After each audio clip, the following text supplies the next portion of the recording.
Maka kita bilang ini satu yang aneh ketika sebuah dewan dengan judul perdamaian, tapi yang membentuk adalah penjajah. Yang uniknya juga kita tahu bahwa nanti kalau memang itu sampai selesai kemudian dibangun, siapa kemudian yang menguasai? Katanya mau damai, sudah dibentuk dewannya, sudah ikut dewannya, sudah pada setor, tapi masih melakukan agresi, kan lucu gitu ya.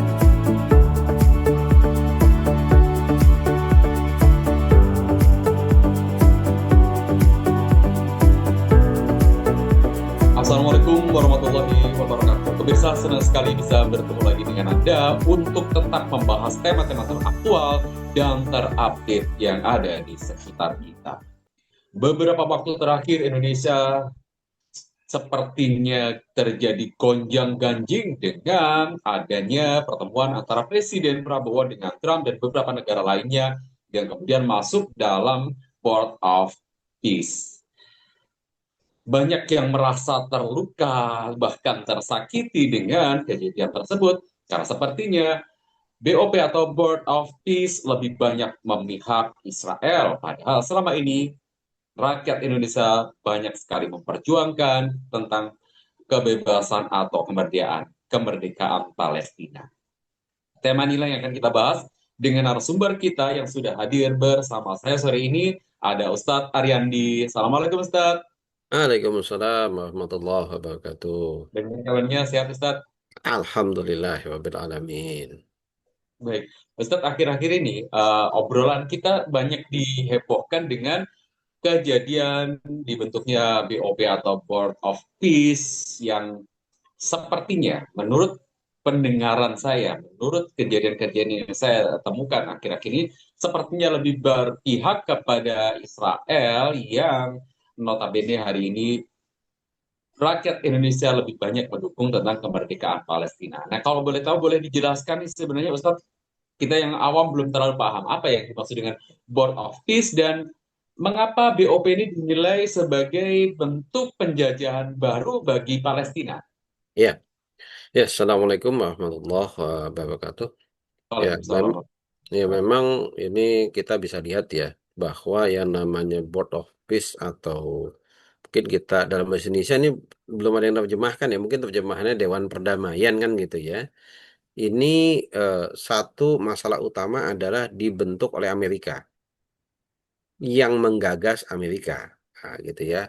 Jadi Amerika tiba-tiba menggagas sebuah bentuk lembaga, gitu ya, dewan yang katanya akan mempercepat penyelesaian urusan Palestina, terutama urusan Gaza. Uniknya adalah kemudian mengajak banyak sekali negara, ya, untuk menyelesaikan ini, dan negara-negara yang bergabung itu diminta kemudian untuk eh, urun apa namanya, urun modal, nah gitu ya. Nah, dikatakan ada setoran yang diminta dari negara-negara yang bergabung ke Board of Peace ini untuk membantu, katanya membantu perdamaian di eh, Palestina, kan itu ya. Tapi memang satu yang ajaib gitu ya, satu yang ajaib kenapa? Karena dari semua yang bisa kita lihat upaya yang dilakukan untuk membangun Board of Peace ini justru eh, adalah satu yang aneh ketika tidak melibatkan Palestina itu sendiri. Jadi ini digagas oleh asing gitu ya untuk menentukan apa yang ada di dalam negeri gitu ya. Jadi kalau kita katakan ya sebenarnya tidak bedanya dengan penjajahan, hanya menggunakan eh, apa namanya, wajah Dewan Perdamaian atau lembaga internasional lainnya gitu. Kurang lebih seperti itu Mas Yusuf. Baik, ini adalah rencana Badan Perdamaian, tapi tidak melibatkan objeknya sendiri, Palestina Betul, sebagai objek. betul, betul, betul. Padahal kan kita tahu sejarah panjang bagaimana Amerika, Ustadz ya. Ya, Nah, bagaimana kemudian kita bisa menyimpulkan bahwa keterlibatan Amerika Serikat dan negara-negara Barat dalam BOP ini justru dianggap bermasalah jika dilihat dari rekam jejak sejarah dan perspektif politik Islaminya. Ya, ya kalau kita mau melihat jujur ya Mas Yusuf ya, yang namanya penjajahan Palestina ini kan siapa sih yang mulai? Siapa yang memberi kesempatan pertama kali Israel menduduki di tempat tersebut? Kan gitu ya. Yang pertama kali memberikan kesempatan kan Amerika, gitu ya. Di tahun 1947-48 kan gitu ya.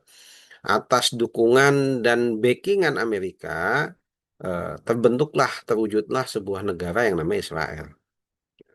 Dan dari mulai di zaman itu pula, yang namanya perlawanan kaum muslimin bahkan kita katakan itu kencang ya, menentang, menolak pendudukan Yahudi di Palestina, mengatasnamakan sebuah negara yang namanya Israel.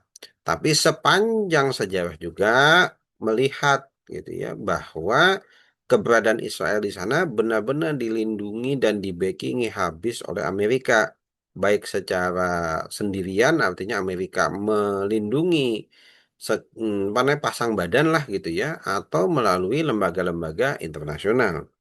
Eh, Seringkali Amerika akan memveto keputusan apapun yang dianggap mengganggu, ya dalam tanda kutip ya, penjajahannya Israel yang ada di Palestina. Maka kita bilang ini satu yang aneh ketika sebuah dewan dengan judul perdamaian, tapi yang membentuk adalah penjajah. Nah, gitu ya.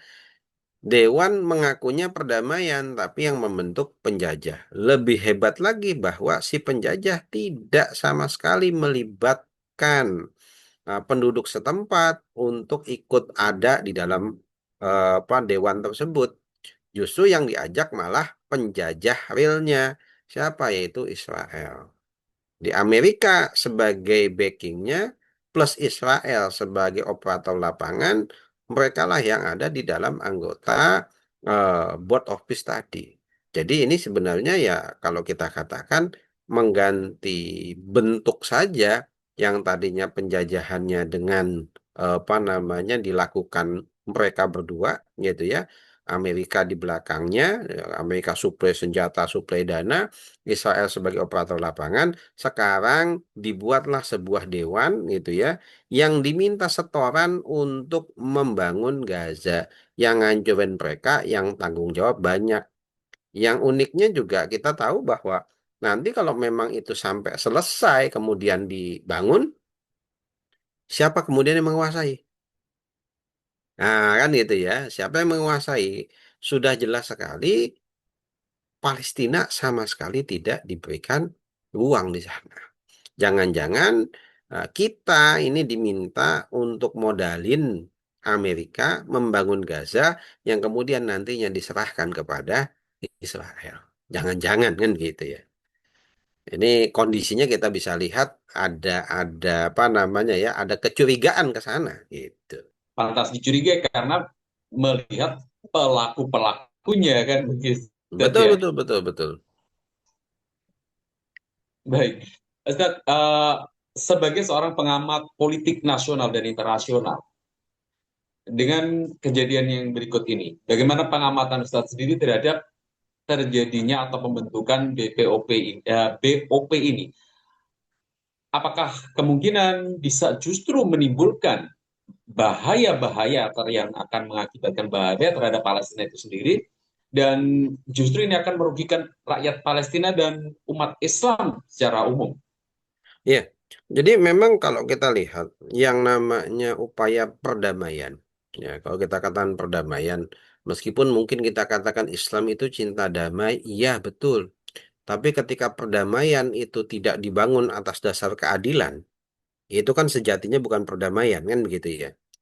Nah, ketika ada sebuah wilayah itu dijajah, sebuah wilayah itu diambil alih, sebuah wilayah itu kemudian dikooptasi, diperangi, ditembaki, dibunuh gitu ya. Bahkan minggu ini Setelah ada pengumuman pembentukan BOP, Israel masih lagi menyerang Gaza dan 32 orang syahid. Bayangkan sampai sebegitunya.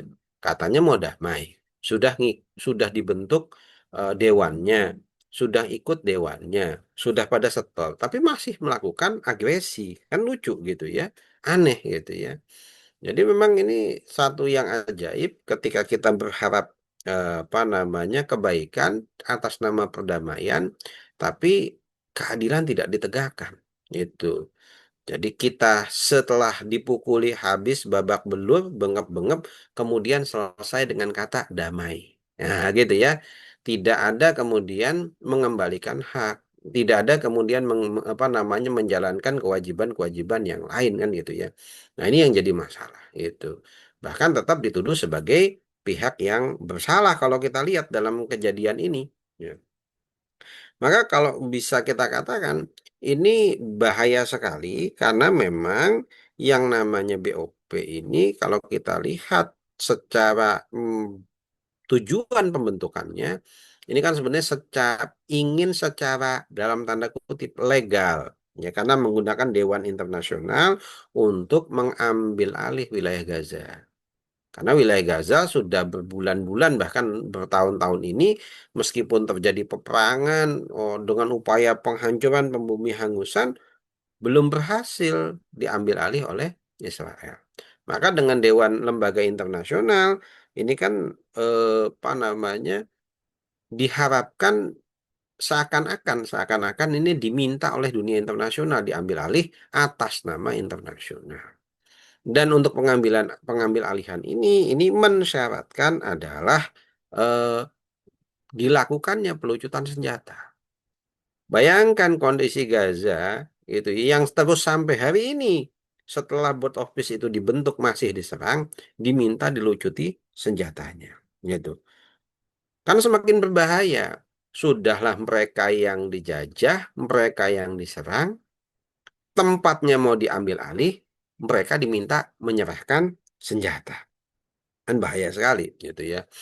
Tambah lagi bukan hanya yang memiliki senjata seperti Hamas yang diminta untuk menyerahkan senjata, tapi kemudian memang penduduk asli sana, rakyat Palestina sendiri itu nggak diminta, apa nggak sama sekali tidak diminta masukannya, tidak diminta pendapat, bahkan tidak dilibatkan dalam pembicaraan, gitu ya. Jadi ini bahaya. Dan satu yang paling unik adalah apa yang dikatakan oleh Bapak Presiden kita bahwa untuk menjamin perdamaian maka perlu menjamin keamanan Israel. Kalimat itu kalimat yang ajaib sebenarnya gitu ya. Ajaib. Itu seakan-akan menyatakan supaya sejahtera maka perlu melindungi koruptor. Gitu ya. Kalimat-kalimat yang kurang lebih sama kita sudah temukan kan itu ya.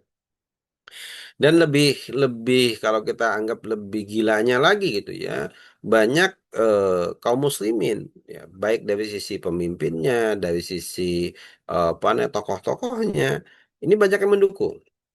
Ya, mudah-mudahan ini husnuzon saya mereka terjebak dengan slogan perdamaian, gitu ya. Jadi bukan karena pengen menghancurkan sesama saudara sesama Muslim, gitu ya, tapi lebih kepada terjebak dengan slogan perdamaian yang bagi kita sudah melihat ini perdamaian palsu, gitu ya.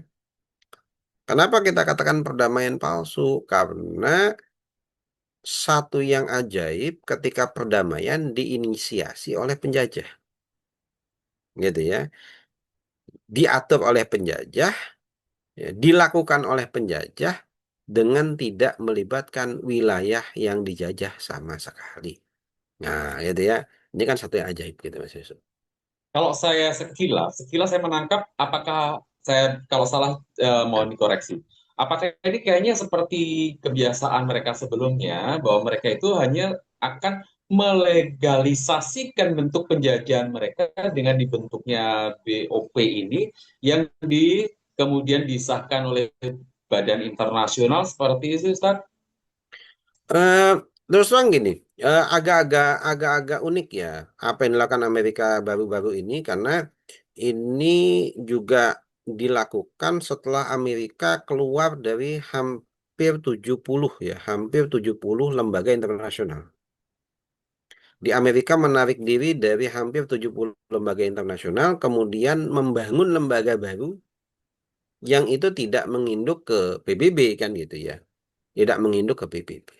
Bahkan kita tahu di beberapa minggu ini kantor PBB untuk pengungsi itu dihancurkan oleh Israel. Gitu. Jadi kalau kita katakan apakah ini menggunakan apa namanya senjata atau menggunakan taktik memanfaatkan lembaga internasional sepertinya enggak gitu ya. Kenapa? Karena lembaga internasional yang di bawah naungan PBB justru tidak boleh masuk, kantornya dihancurkan gitu ya. Ini adalah murni lembaga baru bikinan Amerika gitu ya, yang kita tahu tidak pernah sama sekali punya kecenderungan atau keberpihakan terhadap kaum muslimin, terhadap masyarakat Palestina, terhadap Gaza. Nggak pernah punya kecenderungan itu. Gitu. Dan kita tahu sepanjang sejarahnya Amerika selalu cenderung kepada Yahudi dan Israel. Nah ini kan jadi masalah gitu ya. Gitu. Berarti masih searogan itu ya, bahkan Amerika meninggalkan banyak sekali puluhan lembaga internasional dan seolah-olah berdiri sendiri, this is my power seperti itu. Kalau disebut searogan itu justru pada prakteknya di beberapa tahun terakhir ini Amerika jauh lebih arogan dibanding sebelumnya. Gitu ya. eh Satu kondisi yang nggak bisa kita pungkiri, negara yang ada di dunia sekarang tidak ada yang sekuat Amerika, gitu ya. Baik dari sisi persenjataan, pengaruh politiknya, kita katakan Amerika ini di atas angin lah, gitu ya, untuk kemampuan hal tersebut. Nah, karena di atas anginnya Amerika untuk kemampuan tersebut, akhirnya ya kok kita katakan eh, jumawa kan gitu ya, bahasanya gitu ya. Jadi jumawa, sombong gitu ya. Nah, dengan kesombongan ini Amerika merasa bahwa dialah yang punya hak, dialah yang boleh ngatur dunia sesuai dengan keinginannya, sesuai dengan kemauannya gitu ya. Nah, ini terus kalau kita katakan bukan bukan baru muncul, bukan, justru semakin menguat. Ya, semakin menguat. Dengan tidak adanya negara lain yang mampu atau bisa untuk menyaingi Amerika, maka kejumawaan Amerika ini semakin menjadi-jadi. Kesombongan Amerika semakin menjadi-jadi karena Amerika tahu tidak ada satupun negara yang berani untuk berhadapan dengan Amerika, tidak ada satupun negara yang kemudian berani untuk menghambat langkahnya Amerika. Bahkan banyak negara yang kita katakan itu negara-negara yang dipimpin oleh pemimpin-pemimpin Muslim dengan mudah bahkan ikut berada di belakang Amerika, bukan hanya ikut mendukung secara apa namanya kebijakan, bahkan mendukung secara keuangan. Gitu. Itu kan ini udah apa namanya parah banget lah kalau kita katakan ya seperti itu. Sombongnya Hmm. sudah kita katakan sombong level dewa kan begitu ya. Semau-maunya ngacak-ngacak negara lain dan merasa punya hak terhadap dunia. Kalau Gitu. saya lebih bisa mengatakan bukan kesombongan level dewa, dia makin menggila, Ustaz. Karena udah Iya, itu.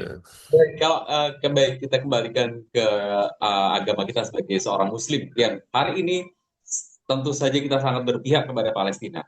Nah, bisa diterangkan Ustaz bagaimana dalil Al-Quran, Al-Hadis, dan juga fakta sejarah bahwa sebenarnya khilafah itu selalu menolak solusi diplomasi internasional dalam konflik Palestina ini. Ya. Eh, jadi memang ini kita agak kesulitan ya, kesulitan menempatkan gitu ya. Tapi memang kalau kita katakan bahwa yang namanya kita sebagai kaum muslimin sudah jelas ketika kita dihadapkan pilihan eh, kita berpihak pada siapa, maka kita akan apa namanya diberikan sebuah gambaran oleh Allah ya. Misalnya contohnya dalam surat Al-Maidah gitu ya. Allah berfirman, "A'udzubillahi minasyaitonirrajim, ya ayyuhalladzina amanu ya ayyuhalladzina amanu la tattakhidul yahuda wan nasara awliya." gitu ya. Wahai orang-orang yang beriman, janganlah kalian menjadikan Yahudi dan Nasrani sebagai wali kalian, gitu. Ah, apalagi ini dengan meninggalkan kaum muslimin, gitu ya. Ini satu satu masalah banget kan gitu ya, satu masalah gitu ya. Atau dalam surat An-Nisa Allah juga mengatakan, A'udzubillahi minasyaitonirrajim, wala yaj'alallahul kafirina 'alal mu'minina sabila. Allah sekali-kali tidak akan memberikan jalan bagi orang-orang kafir untuk menguasai kaum mukminin. Ya. Bayangkan kita tidak boleh tunduk, ya, tidak boleh tunduk kepada makamnya orang kafir. Kita tidak boleh tunduk kepada kepemimpinannya Yahudi dan Nasrani. Ya. Apalagi yang ketundukan ini adalah untuk menghancurkan sesama Muslim. Coba gitu ya. Harusnya kita ini menjadi pembela gitu kan. Ya, karena dikatakan apa namanya kaum muslimin ini kan bersaudara gitu ya. Ya, kaum muslimin ini bersaudara, harusnya kita saling membantu. Ini enggak, malah kaum muslimin sebagian bersekutu dengan orang-orang di luar Islam untuk menghancurkan saudaranya sesama muslim. Eh, Secara logika ini satu yang sudah kebablasan gitu ya. Satu yang sudah berlebihan. Eh Ya memang kalau kita katakan apakah ini nggak mungkin terjadi, ternyata juga enggak Mas Yusuf. Jadi kita bisa lihat dalam perjalanan sejarah, kita akan selalu menemukan dalam kondisi yang paling ideal sekalipun, kita akan menemukan pengkhianat. Pengkhianat-pengkhianat yang mencoba menusuk kita dari belakang, yang mencoba menghancurkan kita dari belakang. Gitu ya. Bahkan kalau kita kembali sedikit ya mengingat apa yang terjadi di zaman Rasulullah ketika akhir wafat, maka muncullah yang namanya nabi palsu, gitu ya. Muncullah nabi palsu.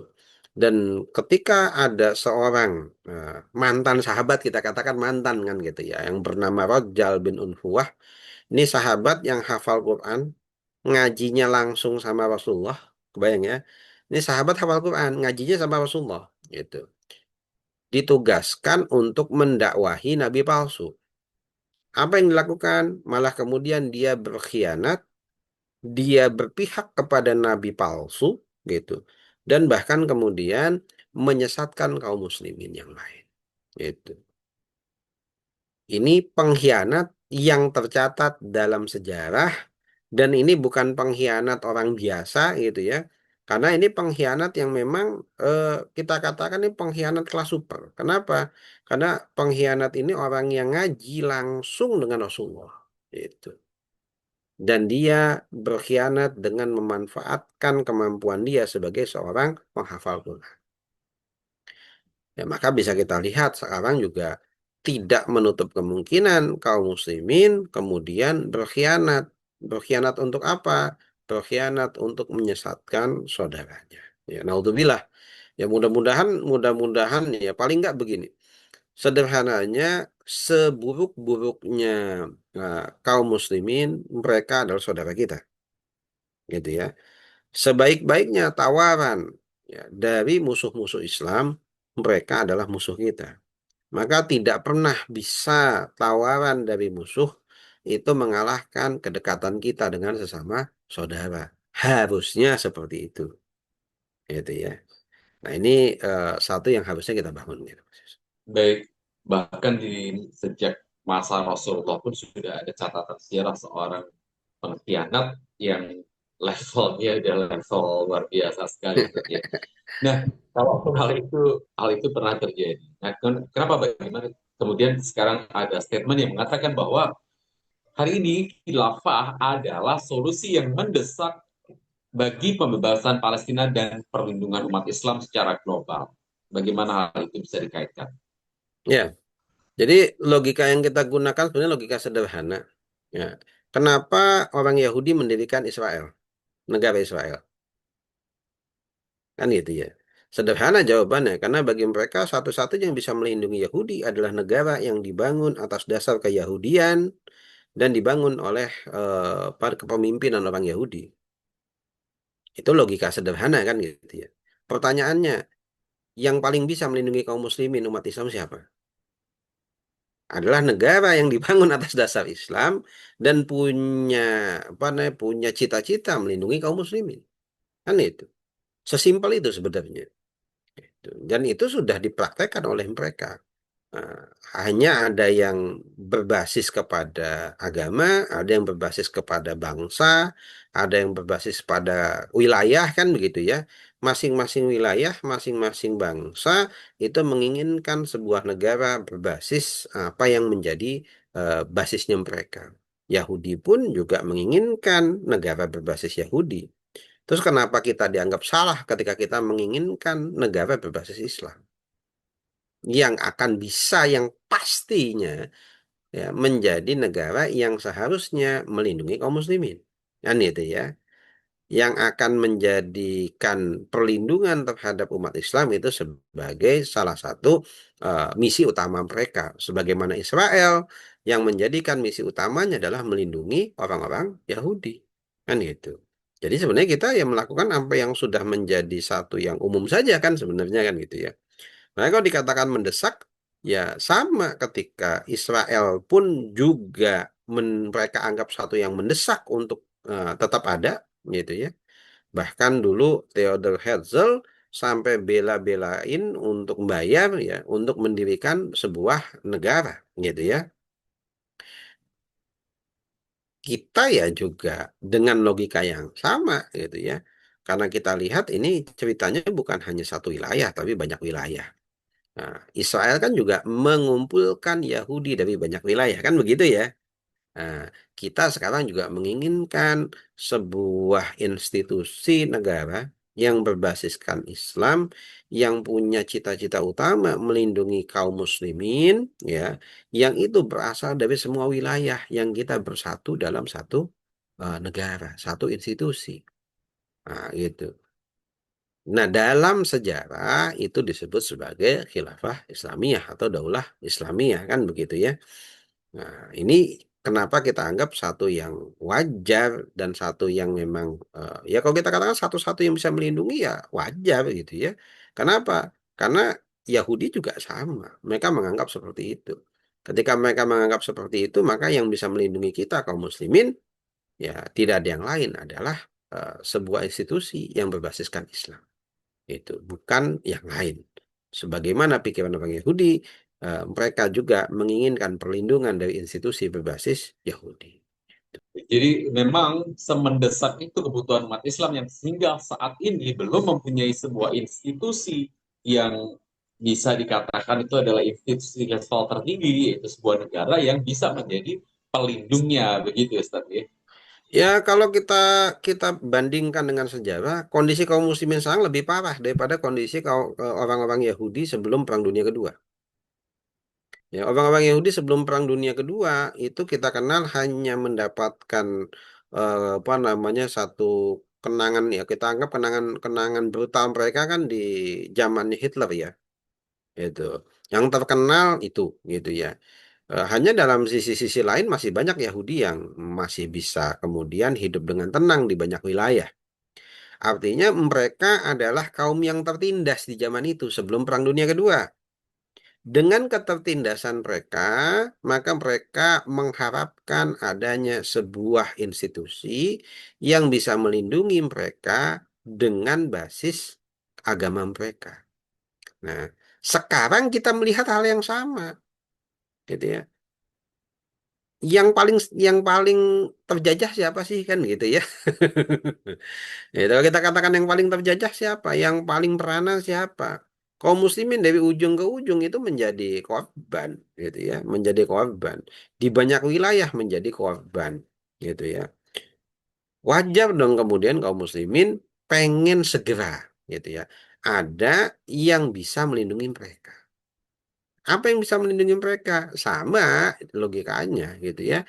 Sebuah institusi negara yang berbasiskan agama kita Islam ya karena berbasis nasionalisme sudah nggak sudah lepas bicaranya nasionalisme beda agama tetap mereka serang Ya, kita tahu di Patani seperti itu, di Myanmar sama gitu ya. Di banyak tempat ngakunya nasionalis, tapi dengan beda agama gitu ya. Mereka menyerang habis-habisan.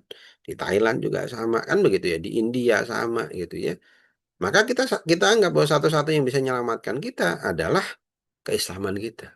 Maka kita menginginkan sebuah institusi yang memang basisnya adalah agama kita, yaitu agama Islam, sehingga bisa melindungi Islam dan kaum muslimin dan menjadikan itu sebagai salah satu tugas utama mereka.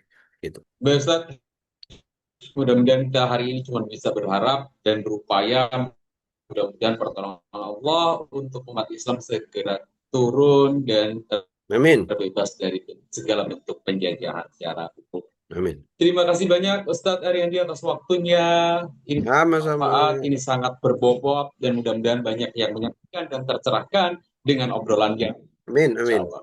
Terima kasih banyak Ustadz. Assalamualaikum. Waalaikumsalam warahmatullahi wabarakatuh.